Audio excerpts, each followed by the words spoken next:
Righto, longboard terminology part 3.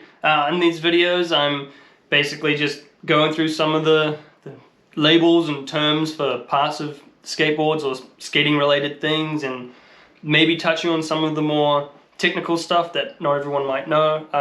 A lot of this stuff is probably pretty basic, but if you're new to skating it might be really helpful. And yeah, as always, if I leave out stuff that you would use for names of things, or there's obvious things that I just didn't include in this video that I should have, then let me know in the comments. Today we're going to talk about decks, skateboards, longboards, the deck. So decks are measured in length, which is from front all the way to the back. Don't know if I fit in the frame, but you know, length, somewhat obvious.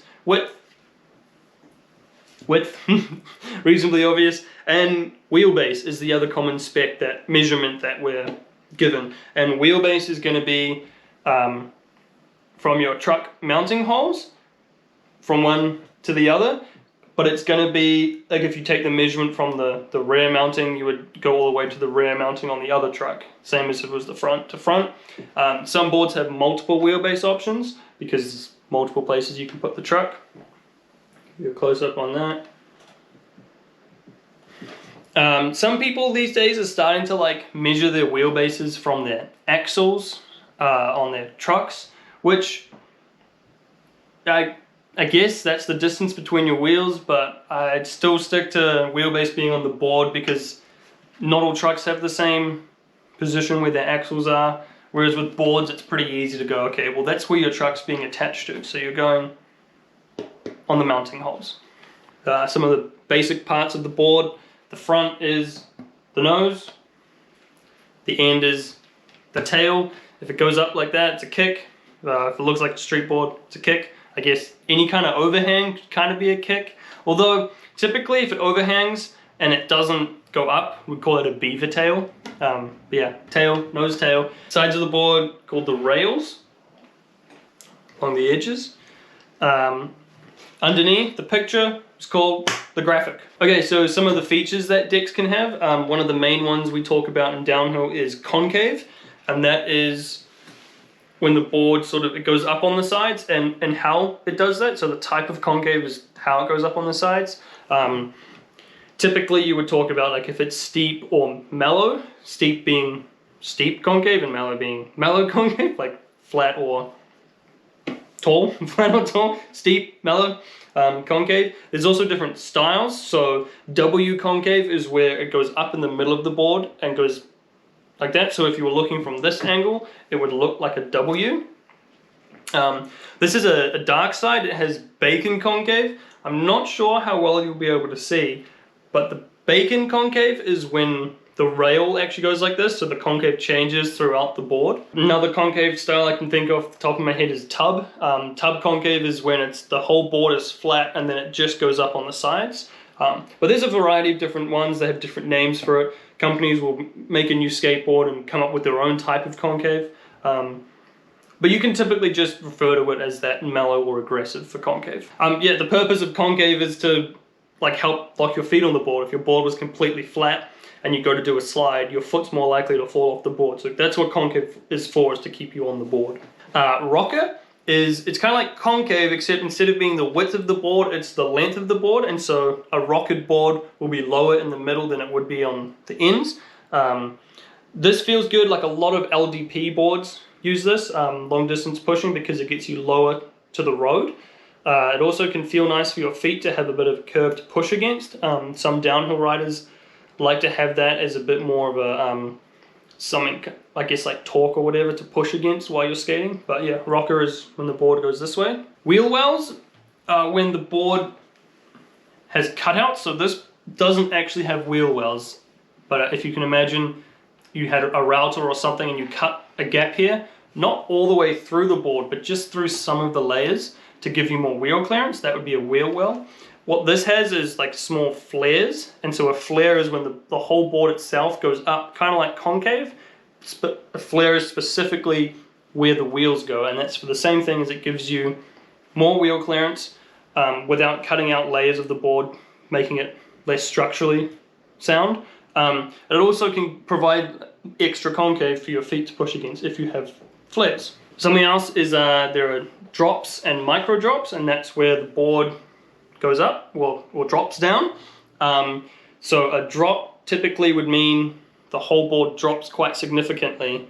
I don't know if there's exact measurements, but quite a significant drop from where the trucks are to where you stand. This board has micro drops. I'm not sure how obvious they will be on camera. Maybe a certain angle will show it, where from the hair you can see it slopes down a little bit. So a micro drop is subtle, and a regular drop would be significant. We also have drop through boards, and that's where there's actually a hole where the trucks go, and you mount the trucks on top of the board with the hanger poking through the bottom of the board. And so you typically have a cutout around where the truck is, or you're going to get wheel bite really easily. But that would be a drop through board. These used to be really common for downhill a while back. You don't really see anyone riding drop throughs for downhill anymore, just as a preference thing in the way that skate technology has sort of gone. Drop throughs are now typically reserved for cruising, or especially LDP, where you want to be really low to the road and make pushing a lot easier. With that being called drop through, I didn't even mention this would be called top mount. So when the trucks are just attached underneath, it's just called top mount. Drop through, top mount. Yeah, something else in the features of a board is flush mounting. So this board does have it, but it's not super obvious. But that's where you cut out a flat area on the underneath of the board. And this is only necessary on boards that have rocker or micro drops or maybe drops, where the underneath of the board is actually on an angle. And if you imagine you're mounting your truck to it, but the board has a curve to it, then it's going to affect the way your truck feels. And so some boards that do have rocker or drops, they'll cut out a flush mounting. And that just makes a flat level area, so when you mount both your trucks, they're level and flat in line. Flush mounting. Right, let's talk about construction of decks. Most skateboards are made using layers of wood with glue in between and then pressed. And then you press from above and below with a mold, and that's going to push the wood into the shape that you want, and then you would cut your shape out. That's sort of the traditional way of making a skateboard. That would typically use Canadian maple as well, as has been found to sort of be the most solid for a downhill or a longboard is Canadian maple wood. And so you might hear board descriptions being described as like however many plies, and so that the ply is the number of sheets of wood that are stacked on top of each other. More recently, as far as longboarding and downhill goes, they've started to add in fiberglass or other composites with this Canadian maple. Fiberglass and things like that are much stiffer, but also way lighter, so you can have less wood, so less weight, and also like one layer of carbon makes your board really stiff and really light. This is a rain board, and their construction is fiberglass and bamboo. So instead of going Canadian maple, they went even lighter with their wood. But bamboo on its own would obviously be very flexy, and so the fiberglass makes up for that flex by stiffening the whole thing up. Some board companies have been getting kind of crazy with their construction recently. You see stuff that's like just all sorts of composites, and like I've seen basalt and hemp being used in boards. You can kind of make them out of everything. Obviously, the more you steer away from just traditional wooden plies with glue, the more expensive it's going to become. I mentioned flex when I was talking about the construction of this board. Flex is how flexible a board is. So when it's all mounted up and you stand on it, does the board sit solid, or does it sort of bend? And if you jump up and down, does it bend a lot, or does it bend a little? For a cruiser, a bit of flex is nice. It means when you hit bumps in the pavement or on the road, the board will sort of, like suspension in a car, absorb some of that shock. In a downhill board, you don't really want the flex, because as you go faster, your board could start to bobble around on a really flexy board. When you go to slide, if you've got torsional flex, the board's going to twist underneath you and not feel quite right when you go to slide. So you want a stiff board, but yeah, flexibility. Okay, let's talk about some of the things you can get on top of a board. One of the most basics is Griptape. This is a just rough, like kind of like sandpaper, sits on top of the board. It's just going to make your feet grip to the board. It's tape that's grippy. Griptape can come in different grits. So a high grit is going to have a much fine Think of it like chunks of sand or rock on your board. A low grit means there's less per square inch or however it's measured, and a high grit would be more. So a really high grit would be like a street deck, like it almost looks smooth, and then like a really low grit is getting towards this. This is vicious Griptape, getting towards this where you can see the like big granules.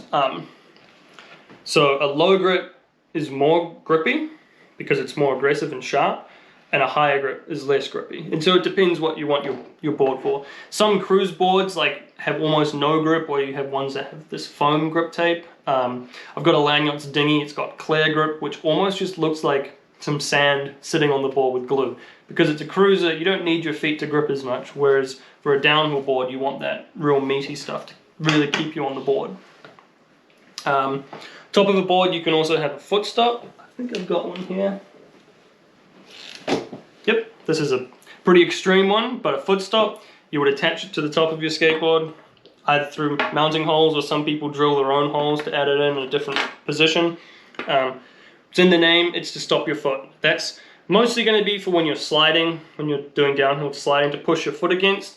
Some people also just like to have it as a reference point. When they hop on their board, they can put their front foot on and just push it up against the footstop. It's going to be in the same place every time, and it's just a comfort thing for them. You can also get torque blocks. I've got one here on my race board. I'll just show you really quick. It just sticks on the board like that. It's a foam block on an angle, and this just allows me to have something to push against on my back foot. Similar type of logic to the footstop, I suppose, but on your back foot. It's just something else to sort of help you get into position and keep your feet in the same place every time. It's typically used more in racing, although some free riders are starting to enjoy them lately as well. But yeah, now I'll talk about some of the things that can happen to a board, like as it gets worn and like wear and tear on a board. We have something called delam, which is short for delamination, and that's when those layers in the board that I talked about start to separate. This can happen if you hit your board into something really hard, or something hits your board really hard. It can also happen from heat, if you leave your board lying around in the heat, or if it gets wet and then hot, it can cause it to delaminate. If your board is of a lower quality and the wasn't pressed, or the glue wasn't as set, or the edges of your board just weren't sealed at all for whatever reason, those things can all lead to delamination. If you just see a little crack on the side, that's not the end of the world, but if it starts to really come apart, it's probably just a sign that your board is now really weak. But yeah, that's delam. Razor tail, my board doesn't have it at all, but if you can imagine the edge of that tail where it's starting to wear, if that starts to wear down a lot, typically in kicks, when people use the kick, for doing ollies, or for just kicking your board up or down at the end of the beginning of a run,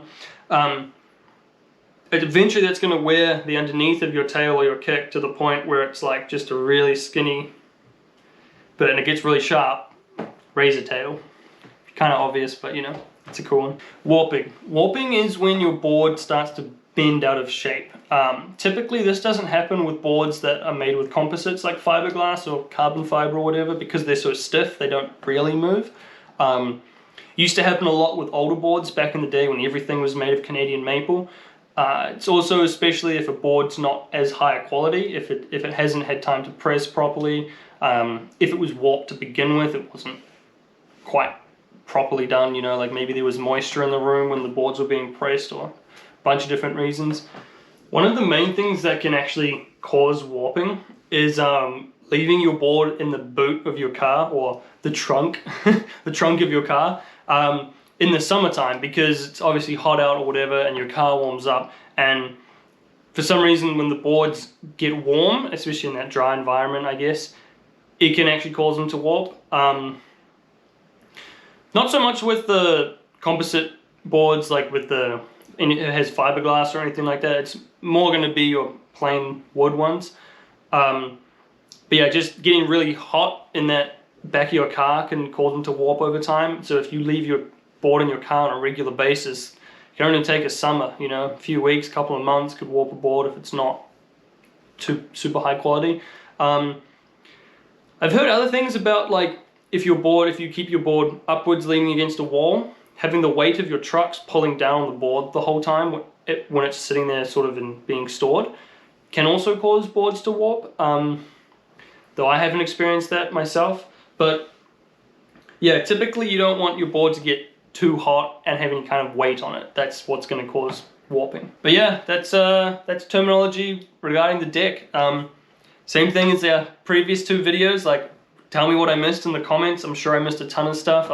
If there's anything I explained and you have a different word for it, a different way of describing it, love to hear it. Chuck it in the comments. If you haven't seen the other ones, I've already done videos on both wheels and trucks. And yeah, stay tuned for the next one.